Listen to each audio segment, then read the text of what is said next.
Mga kapatid, kayo po ay aking inaanyayahan na manood at makinig ng video, mga mensahe ng mahal na hari, ang mensahero ng silangan, na siya ang nagdala ng covenant sa Philadelphia Assembly.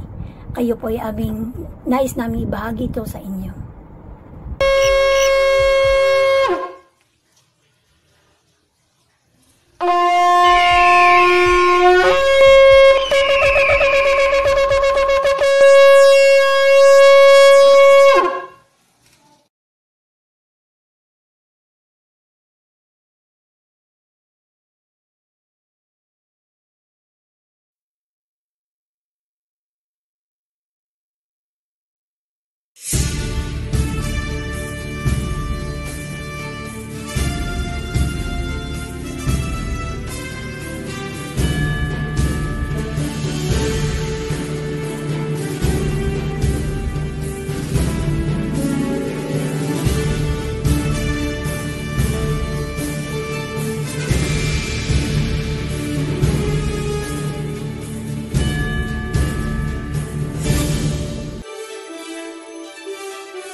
Masayang pagbati mula sa Ophirian Heritage Conservatory. Ang video na ito ay pagpapatuloy ng ating Dietary Law Series. Kailangang mapanood nyo muna ang Part 1 kung saan sinagot namin ang mga aligasyon na nagsasabing ang lahat ng pagkain ay nilinisan na at obsolete na daw ang mga kautusan na ibinigay kay Moses kung kaya't pwede nang kainin ang kahit anong hayop. Inilagay namin ang link ng Part 1 sa ibaba lamang nitong video. Ipinapayo namin sa mga new subscribers na panoorin ang The Guide upang alam nyo ang tamang sunod-sunod ng mga video na dapat panoorin. Meron po tayong mahigit 100 videos dito sa channel. Sa pagpapatuloy ng dietary law, unahin natin ang land-based animals. Yung mga nakatira sa lupa, naglalakad o gumagapang. Leviticus chapter 11 verse 1 to 3. Yahweh spoke to Moses and Aaron. He said to them, "Speak to the Israelites, tell them, many animals live on land. Here are the only ones you can eat. You can eat any animal that has hooves that are separated completely in two, but it must also chew the cud." Sa talatang ito, makikita ang dalawang palatandaan ng pwedeng kainin na hayop. Number 1, biyak ang paa o yung kuko. Number 2, nginunguya ang cud. Chews the cud. Ano yung tinatawag na cud? Hindi ko po alam ang Tagalog ng salitang cud, pero ipapaunawa ko po kung ano ito. Sa zoology, ang mga hayop na may katangiang chewing the cud ay tinatawag na ruminants. Halimbawa ng mga ruminants ay cattle or baka. Ang digestive system ng baka bilang ruminants ay mayroong 4 na compartment. Kapag ito ay nagsabsab ng damo, lulunukin ng baka ang damo at ito ay mapupunta muna sa unang compartment kung saan ang damo ay madudurog o matutunaw at ito ang tinatawag na cud.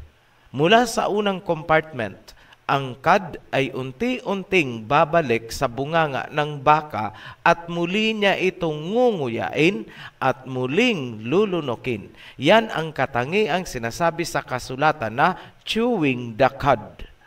Balikan natin ang dalawang pamantayan. Una, biyak ang paa. Pangalawa, chews the cud. Magbigay tayo ng mga halimbawa ng pwede nating kainin, gaya ng kalabaw, baka, kambing, tupa, usa, at iba pang hayop na pasok sa dalawang pamantayan. Ito naman ang mga bawal. Una, baboy. Ang baboy ay may biyak na paa, ngunit wala siyang cud na nginunguya. Bawal din ang kabayo at kamelyo sapagkat hindi biyak ang kanilang paa. Hindi po kayo magkakamali basta susundin lamang ang dalawang kriteria na ibinigay. Talakayin natin ang kautusan tungkol sa mga winged animals, fowl, and birds. Note, New International Version po ang binabasa ko. Chapter 11 pa rin po tayo ng Leviticus.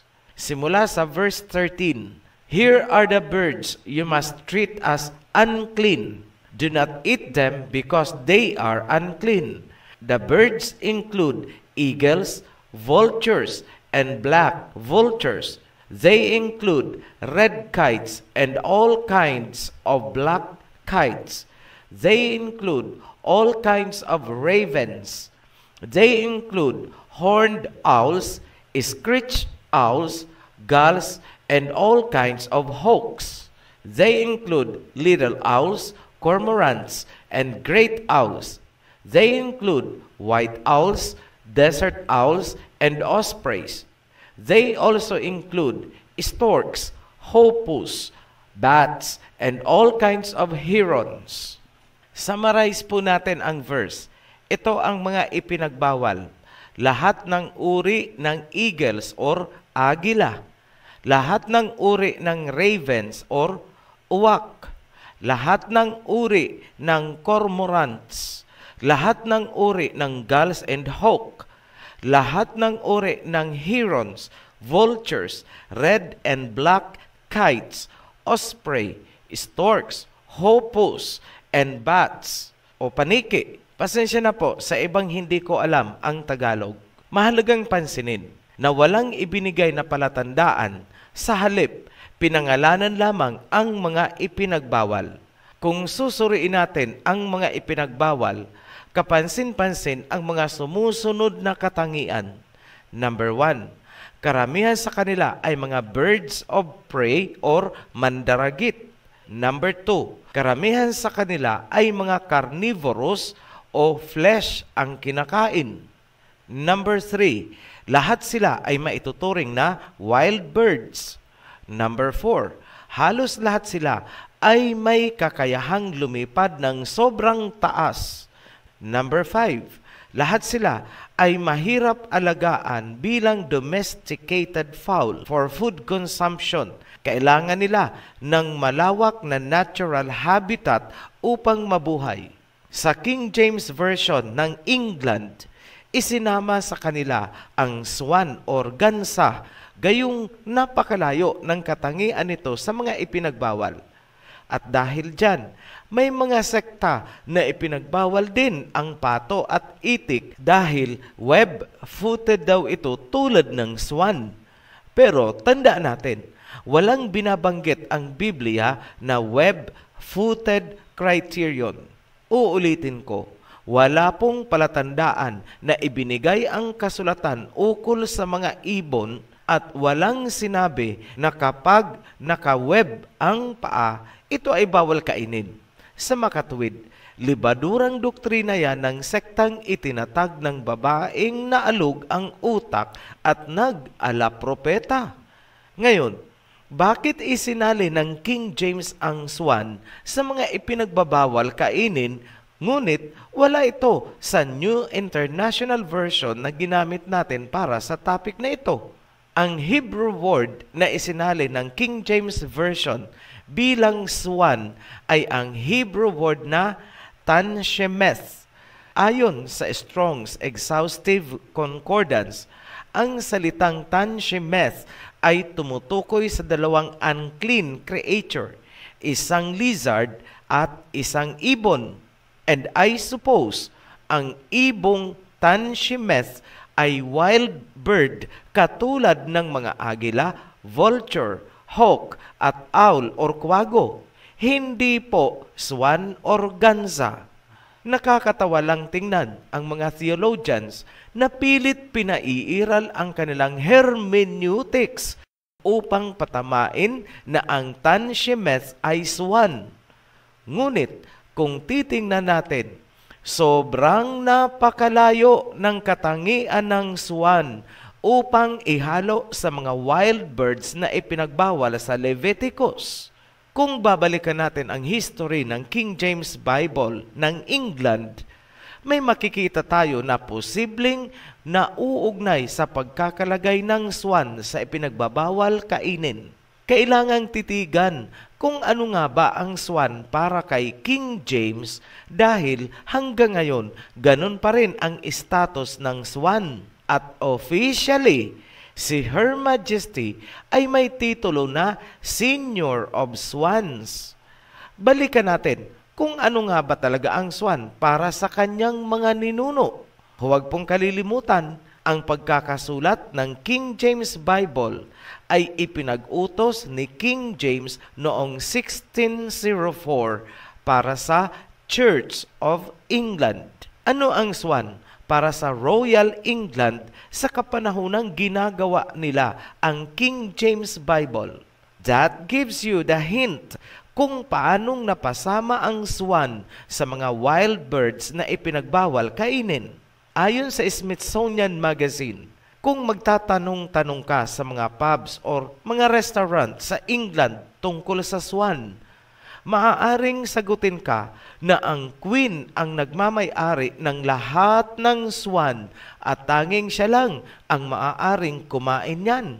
Mayroon pong grain of truth ang information na yan na nag-uugat sa mas malalim pang history mula noong 12th century. Ang swan ay isang status symbol of nobility sa kapanahonang yun. Ang karapatang mag-alaga ng swan ay maihahalin tulad ngayon sa pagkakaroon ng Lamborghini. Tanging ang mga elite at mayayaman lamang ang pinapayagan na magkaroon o mag-alaga ng swan. There was a time in England na kinakasuhan ng treason at pinapatawan ng mabigat na parusa ang sinumang papatay ng swan. It follows na tanging ang mga royalty lamang ang pwedeng kumain ng swan during royal feasts tulad ng Christmas noong panahon ni King Henry III. So, lumalabas na ang swan ay para lamang sa mayayaman, aristocracy, at sila lang ang may karapatang kumain ito. Ganyan ang status ng swan bago pa man isinulat ang King James Version.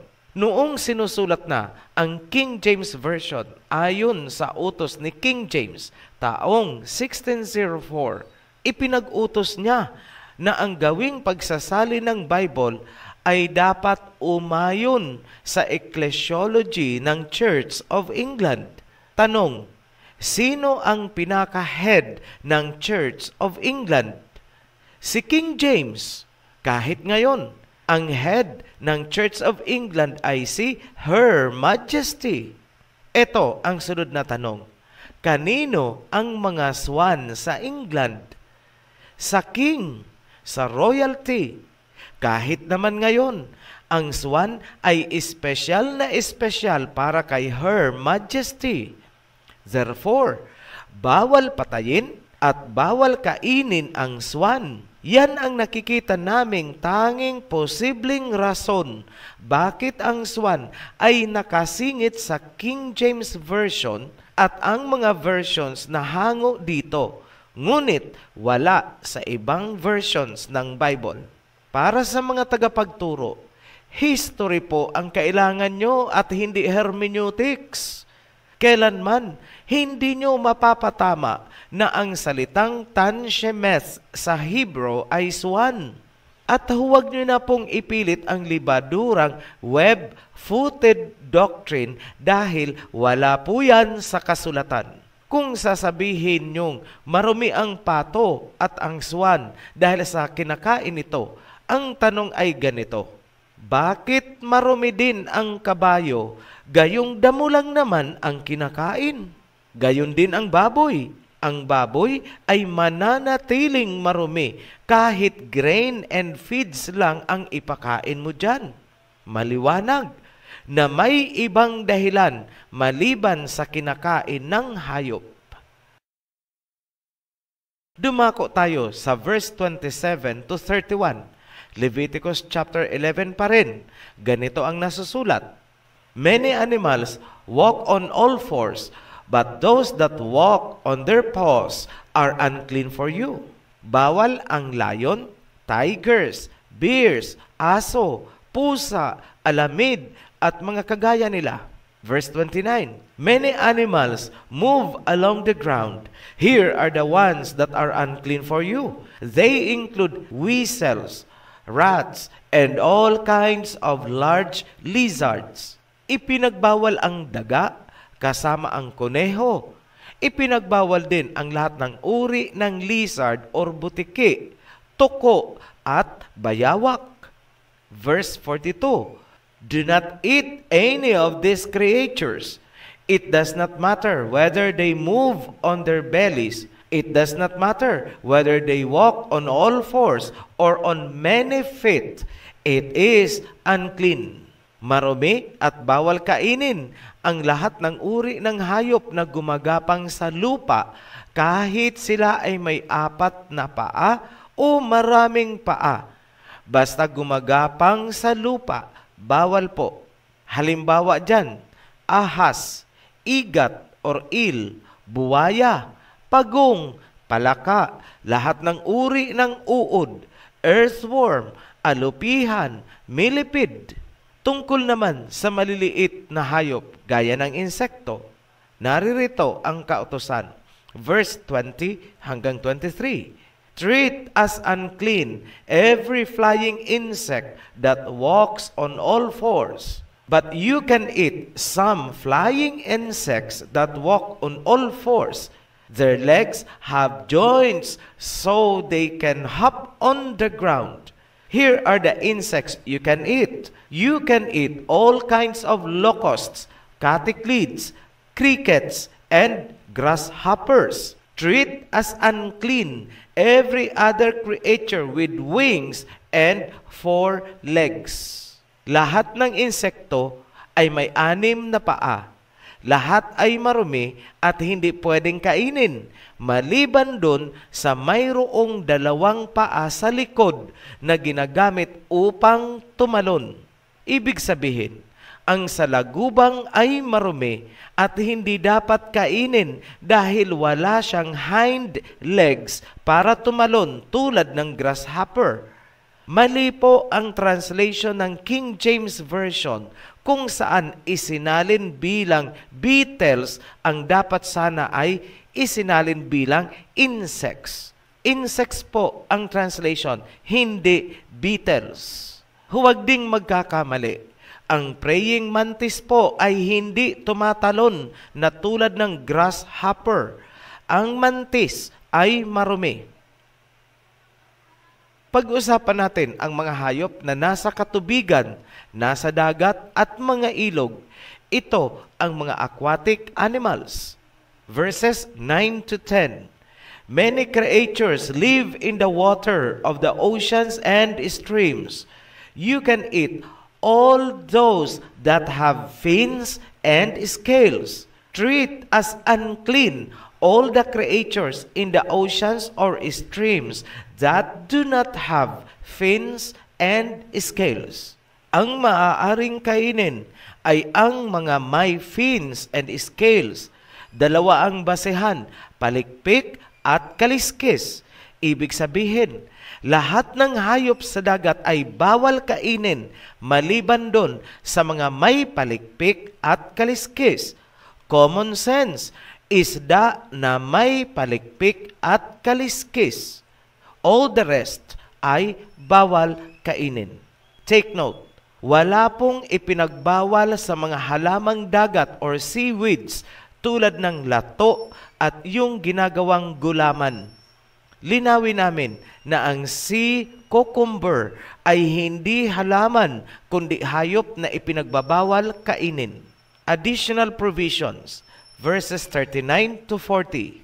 Suppose an animal you are allowed to eat dies. If anyone touches its dead body, they will be unclean until evening. If they eat part of the dead body, they must wash their clothes. They will be unclean until evening. If they pick up the dead body, they must wash their clothes. They will be unclean until evening. Ang namatay na hayop, kahit pa ito ay nabibilang sa malinis na pagkain, ay hindi pwedeng hawakan. More so, hindi rin pwedeng kainin. Ibig sabihin, kahit clean animal ay hindi na pwedeng hawakan or kainin kung ito ay dati ng patay bago pa kinatay. Double dead. Halimbawa, yung nalunod or namatay dahil sa sakit. Ang sino mang hahawak sa karkas ng patay na hayop ay defiled or ceremonially unclean. Sa modern application, kailangan nilang mag-disinfect, hubarin at labhan ang damit na ginamit at siya ay maligo. Mananatili siyang unclean hanggang gabi. Hindi siya pwedeng pumasok sa house of prayer, ngunit kung nais niyang makinig sa mga mensahe during worship services, hanggang doon lang siya sa area na para sa mga defiled or ceremonially unclean. Hindi siya pwedeng lumapit sa halaran at pinagsusunugan ng insenso. Tatalakayin natin sa mga susunod na video ang mga provisions tungkol sa iba't ibang uri ng defilement at ano ang mga nararapat gawin. Bago namin tapusin itong video, nais kong magpaalala sa mga viewers na dito lamang po kayo mag-subscribe at manood sa official channel ng Ophirian Heritage Conservatory upang hindi kayo maligaw at mapasama sa mga nagkukunwaring kawan ng OHC. Ito lamang ang aming Tagalog channel, wala na pong iba. Muli kaming nagpapasalamat sa mga patuloy na sumusuporta sa ating advocacy. Sa mga bagong bautismo, welcome to the covenant. Sa new subscribers, welcome to the channel. At para sa lahat, be blessed. Shalom. Maraming salamat po sa inyong panonood. Naway may mga katanungan kayong nasagot na nabigyang linaw. Kung gusto nyo pa po manood ay pakiclick na lang ng link at paki-like and share na rin po. Maraming salamat.